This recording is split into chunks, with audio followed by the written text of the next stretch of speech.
നമുക്ക് കർക്കിടകൻ രാശിയെക്കുറിച്ചൊന്ന് ചിന്തിച്ചാൽ, പുണർദത്തിൻ്റെ അവസാന കാലം പൂയം ആയില്യം നക്ഷത്രങ്ങളാണ് കർക്കിടകൻ രാശിയിൽ വരിക.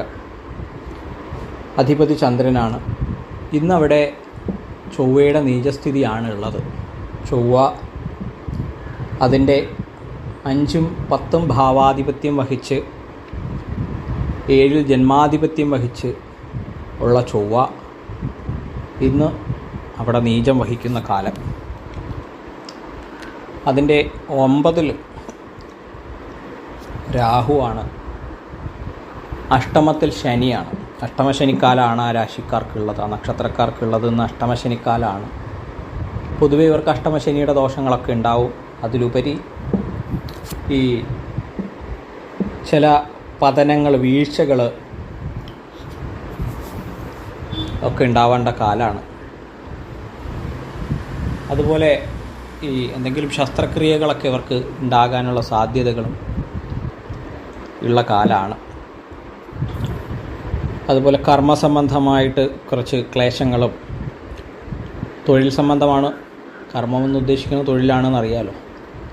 കർമ്മസംബന്ധമായിട്ട്, അതുപോലെ മാനസിക സംബന്ധമായിട്ട് കുറച്ച് ക്ലേശങ്ങളൊക്കെ അനുഭവിക്കേണ്ട കാലമാണ്.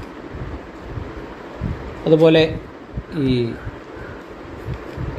മറ്റൊരു ദേശത്തേക്ക് പലായനം ചെയ്യാൻ പറ്റുന്ന കാലമാണ്. അവർക്കതൊരു ഗുണമായിട്ടും പറയാമെങ്കിലും ഒരു ദേശം വിട്ട് മറ്റൊരു ദേശത്തേക്ക് പോകേണ്ട കാലമാണ് അവർ. എങ്ങനെയാണ് കർക്കിടകൻ രാശിയുടെ ഒരു 11ൽ വ്യാഴം അവർക്ക് അനുകൂലമാണ് കേട്ടോ. 11ൽ വ്യാഴം സഞ്ചരിക്കണ കാലമായതുകൊണ്ട് അവർക്ക് അനുകൂലമാണ് എന്ന് പറയാം. പിന്നെ അത് കഴിഞ്ഞാൽ ചിങ്ങൻ രാശിയാണ്. മകം, പൂരം, ഉത്രത്തിൻ്റെ ആദ്യ കാൽഭാഗവും ചേരുന്നതാണ് ചിങ്ങം.